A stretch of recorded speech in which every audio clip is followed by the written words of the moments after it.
People often ask what's in my nature journaling kit.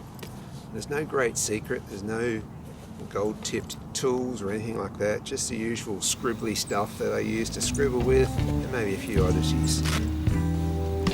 First of all, the journal itself, I have actually made a video on how I make my journal, but the basic kit is a 3B pencil and a journal. 2B or 3B. 4B is too soft and it smudges on the page, and I don't use fixative of any sort, and HB is just too hard. I will sometimes use a mechanical pencil. I just have that as a backup, but I'd much prefer to use the 3B pencil. Digging in here, the other thing I really love is a Derwent Inktense pencil. Now, I never used to like watercolour pencils, but the Derwent Inktense changed everything for me.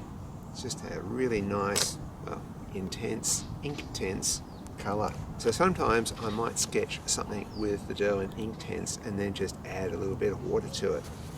So that spices things up a bit. Here's a water brush. So that's full of water, which is great. You don't have to bring water with you. Just give it a little squeeze. It's like a little mini waterfall. No big puddles unless you squeeze too hard. Just like I do if I haven't had my morning coffee yet.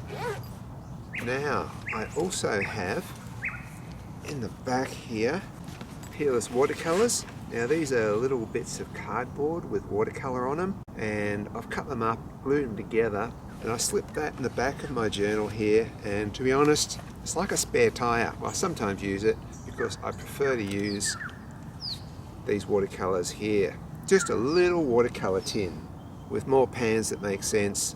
I have added a row of pans through here, and I've just got tubes of watercolour, squeezed it in like filling a tooth, let the whole thing dry, and there's my pan of watercolours.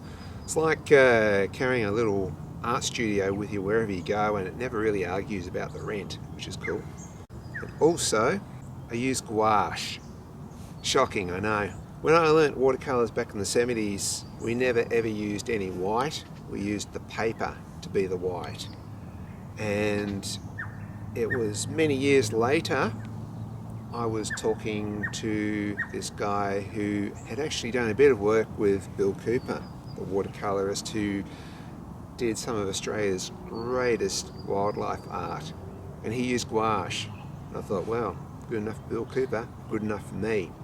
Plus, because of my tinted paper, sometimes a bit of gouache just lifts a drawing. Not necessarily just a watercolour painting, but just a drawing with a few white highlights is cool. Which brings me to the next tool that I often carry. So, it's this sort of like a gel pen. It's a white, like a ballpoint pen, gel pen. I often use that too. The purists might faint, I don't care, it works. Because the truth is, at the end of the day, it's whatever makes you happy. And this is not about creating a masterpiece, it's about collecting memories. And whatever works for you, and whatever you love to use, is what you should be using in your nature journal. I'm only showing you what I use. What you use might be something different. At the end of the day, it's your story, it's your mark, it's your kit. And whatever tool helps you get that down, that is the right tool for you.